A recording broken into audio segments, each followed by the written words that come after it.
Celebrity के लिए एक सबसे बड़ी कठिनाई रहती है अपनी नम्रता को बनाए रखना। बड़ा मुश्किल काम होता है।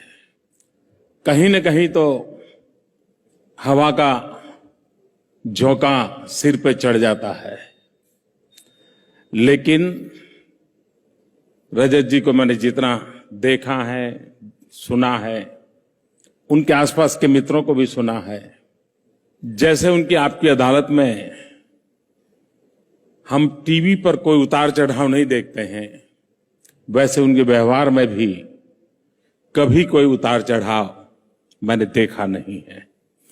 मैं मानता हूं कि शायद सिद्धि पाना उतना कठिन नहीं होता है जितना कि सिद्धि को पचाना होता है, और उन्होंने इसे पचाया है, और यही उनकी ताकत है, जो ताकत उनको और नई ऊंचाइयों पर ले जाएगी। मेरे लिए थैंक्सगिविंग का अवसर है, क्योंकि चुनाव के दिनों में इतने बड़े स्केल पर मुझे अपनी बात पहुंचाने का अवसर मिला।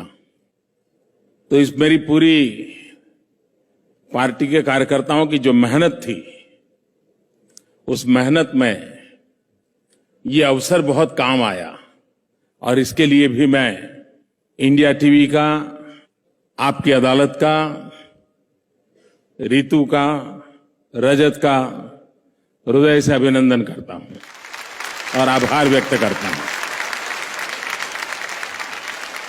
इंटरव्यू की दुनिया में हमारा अनुभव है, क्योंकि हम लोगों का तो रोज का कारोबार है।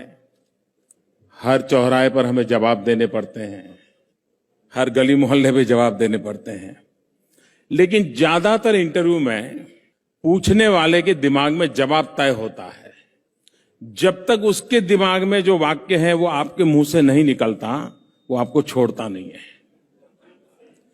और कैसे भी करके वो आपको उस वाक्य तक ले जाता है, और वो वाक्य उसको मिल गया तो फिर इंटरव्यू समाप्त हो जाता है। फिर उसको इंटरेस्ट नहीं रहता है, क्योंकि उसको फिर बाद में 2-4 साल तक वो वाक्य चलाने के लिए काम आ जाता है। ज्यादातर इंटरव्यू का हमारे यहां ये बना हुआ है।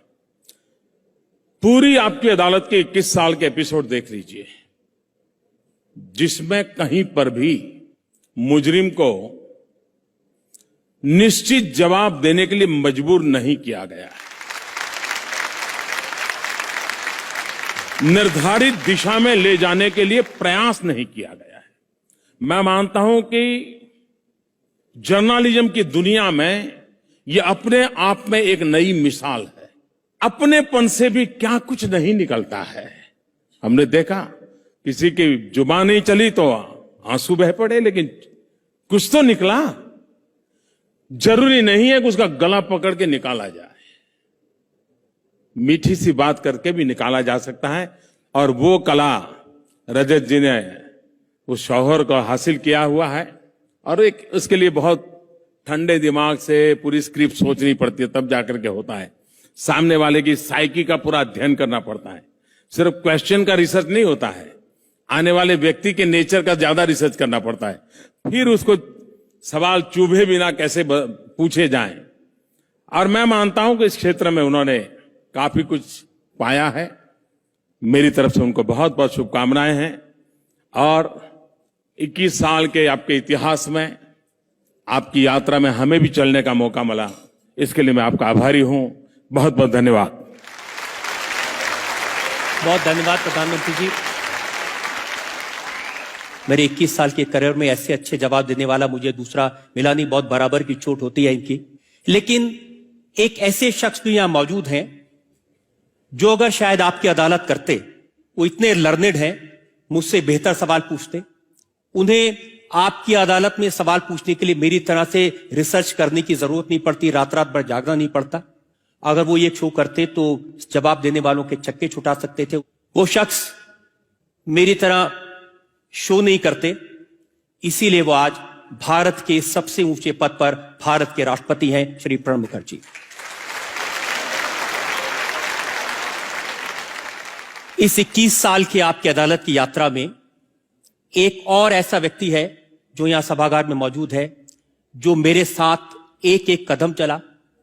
21 साल से आपकी अदालत को उन्होंने पर्दे के पीछे से चलाया।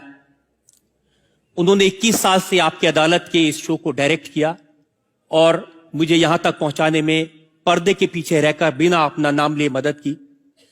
मेरी पत्नी है, प्रोग्राम के डायरेक्टर हैं, इंडिया टीवी की मैनेजिंग डायरेक्टर है ऋतु धवन। मैं रिक्वेस्ट करूंगा ऋतु से, आप राष्ट्रपति प्रणब मुखर्जी को लाएं मंच पर।